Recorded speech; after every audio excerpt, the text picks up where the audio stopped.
So if you were to go out to dinner and the check comes and it's laid in the middle of the table. Oh, I'll put my card down. Split. She loves you. She absolutely loves you because that's so nice. That's crazy because she's epic. She has to. Whatever. Pay attention to what she's saying here. I love playing with you, but I'm only here until next year. That's not a commitment, that's a warning shot. And the way Aaliyah Boston keeps pushing about 2029, trying to get some reassurance, while Caitlyn just laughs it off, that's the sound of a franchise realizing their golden goose might actually fly away. That till 2029. 2029. Yeah, Aren't no, you that's with what the I'm Fever saying. till 2029? Hey, I love playing with you. Yeah, well, I'm only signed till... Yeah. Don't worry about that. Well, next year. Don't worry about that. We'll figure that out. Unless I sign my epic. Don't worry about that. Don't play around here. It's Couple funny things. You're here till 2029. She said it again. 2029? And she even laughs herself like, damn, you're stuck here until 2029. Damn, AB, I kind of feel bad for you. Look at the body language in that exchange. Boston is locked into that rookie contract until 2029. She's secure, she's settled, she's comfortable in Indiana. But Caitlyn? She's got leverage coming after this season. And the more the Fever front office fumbles basic decisions, the more attractive those 1+1 deals start looking. Just like LeBron did in his later Cleveland years. Keep them guessing, make them earn you every single season. She's not committing. If she was saying, yeah, I'm going to sign, she'd be like, oh, I'm here till 2029 too. It's not a conspiracy. It's not a conspiracy. I know everybody wants to paint people as conspiracy theorists now. And she said what she said. She could have said something different, but she said what she said.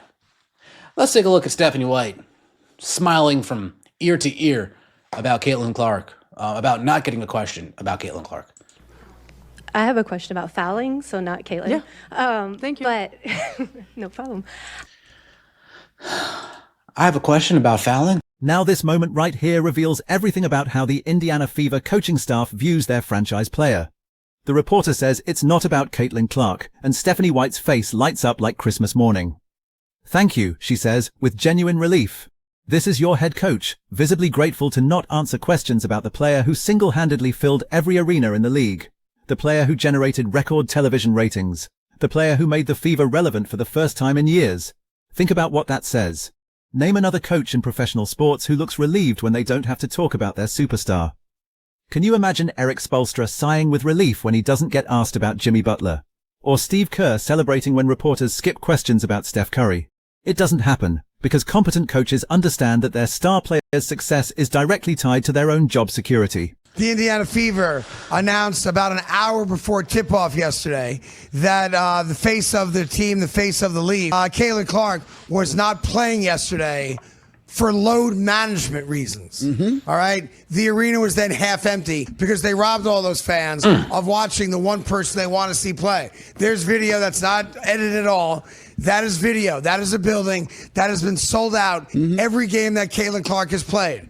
They decided an hour before the game to hold her back for load management reasons without telling anybody till an hour before tip. Craig Carton laid it out perfectly. The Indiana Fever announced 1 hour before tip-off that Caitlin Clark wouldn't play due to load management. 1 hour, not a day before, not even the morning of the game.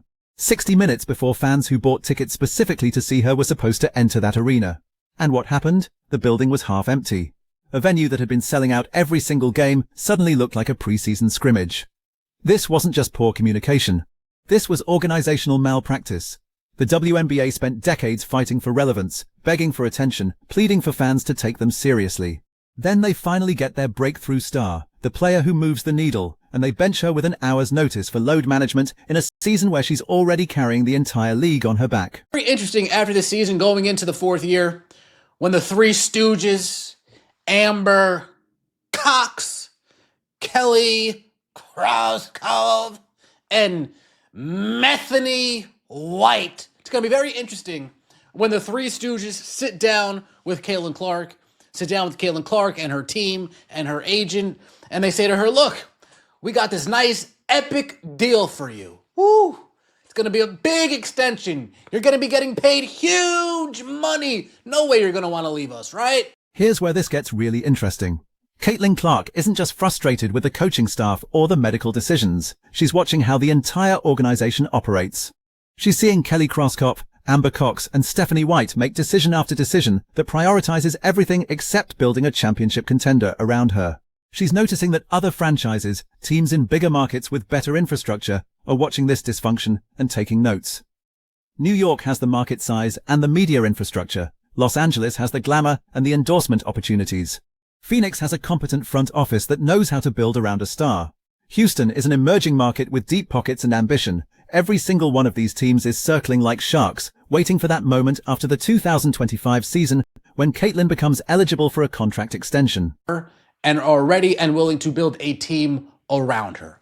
Put the players around her, put a front office around her, and put a coach that's not doing drugs around her. Let's get right into it, shall we? Like the video, hype the video. Let me know your thoughts in the comment section below and subscribe to the channel.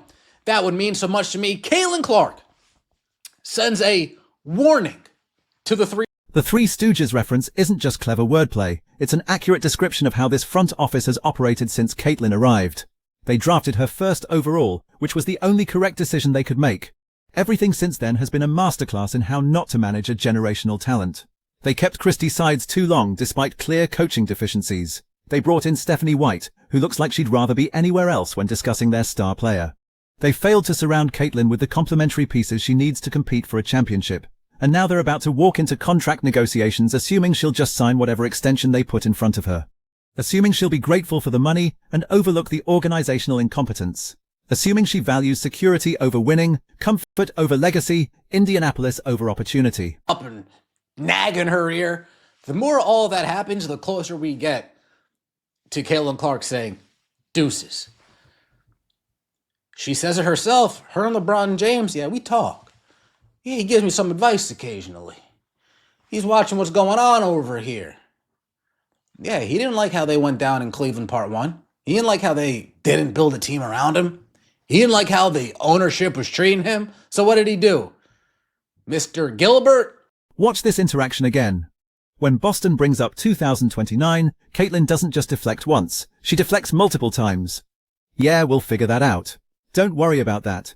Unless I sign my... And then she trails off laughing. That's not the response of someone who's committed long term. That's someone keeping her options open, someone who's already had conversations with her agent about leverage and market value and what happens if the Fever don't get their act together. The comparison to LeBron James isn't accidental. He's been advising her. She's admitted that publicly. And what did LeBron teach the entire NBA? That star players have more power than organizations want to admit. That loyalty is a two-way street, that if a franchise won't build a championship contender around you, you have every right to find one that will. Cleveland learned that lesson the hard way in 2010. Miami learned it when he left for the second Cleveland stint, and now the Lakers have dealt with it through multiple 1+1 contracts, where LeBron holds all the leverage. So let's talk about what happens next, because this situation is approaching a critical inflection point that will define the Indiana Fever franchise for the next decade. After this season ends, Caitlin Clark becomes eligible for a contract extension. The Fever front office, led by Amber Cox, Kelly Crosskopf, and owner Herb Simon, will sit down with Caitlin and her representation. They'll present what they believe is a generous offer, probably the maximum they can offer under the CBA structure. They'll talk about loyalty, about building something special in Indiana, about how she's already beloved by the fan base. And Caitlin is going to have a choice to make. She can sign a long-term extension, committing herself to Indianapolis for the prime years of her career. Or she can do what LeBron did, sign a 1+1 deal, give them one more year to prove they're serious about winning. One more year to demonstrate they can build a competent coaching staff. One more year to show they'll surround her with legitimate talent, instead of hoping she can carry a flawed roster through sheer force of will. Here's what the Fever don't seem to understand. Caitlin Clark doesn't need them the way they need her. Her endorsement portfolio is already worth more than any WNBA contract she'll sign. State Farm, Nike, Gatorade, Wilson. She's making generational wealth off the court. The WNBA salary is almost irrelevant to her financial situation. What matters is legacy. What matters is winning. What matters is being in an organization that treats her like the franchise-altering superstar she is, not an inconvenience that generates too many media questions. Look at what happened with the load management decision. That wasn't about protecting her health. The season was already lost. They were out of playoff contention. That was about the coaching staff and front office asserting control. reminding her that despite being the biggest star in the league, they still make the decisions. It was a power play disguised as injury prevention, and it backfired spectacularly when fans who paid premium prices to see her play were left staring at an empty court with 1 hour's notice. Stephanie White's reaction to not getting a Caitlin Clark question tells you everything about the internal dynamics.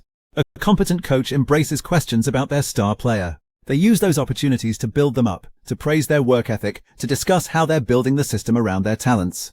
Stephanie White looked relieved to avoid the topic entirely. That's not a coach who's aligned with her franchise player. That's a coach who views her star as a problem to be managed, rather than an asset to be maximized. The comparison to other WNBA franchises is stark. When A'ja Wilson was developing in Las Vegas, the Aces built everything around her. They brought in Becky Hammon as coach, someone who understood how to maximize a dominant post player. They added complementary pieces like Kelsey Plum and Chelsea Gray. They created a culture where A'ja was the unquestioned centerpiece and every decision flowed from maximizing her impact. Result? Back-to-back championships. What has Indiana done? They've jerked Caitlin around with coaching changes. They've failed to address obvious roster deficiencies. They've made bizarre rotation decisions that leave her on the bench during crucial stretches. They've handled media relations so poorly that their coach celebrates not having to discuss their best player. This isn't how you build around a generational talent. This is how you waste one. And Caitlin knows it. You can hear it in how she talks about her future. You can see it in her body language during that exchange with Aaliyah Boston. She's not committed to Indianapolis long term. She's keeping her options open. She's watching how teams like New York and Los Angeles operate.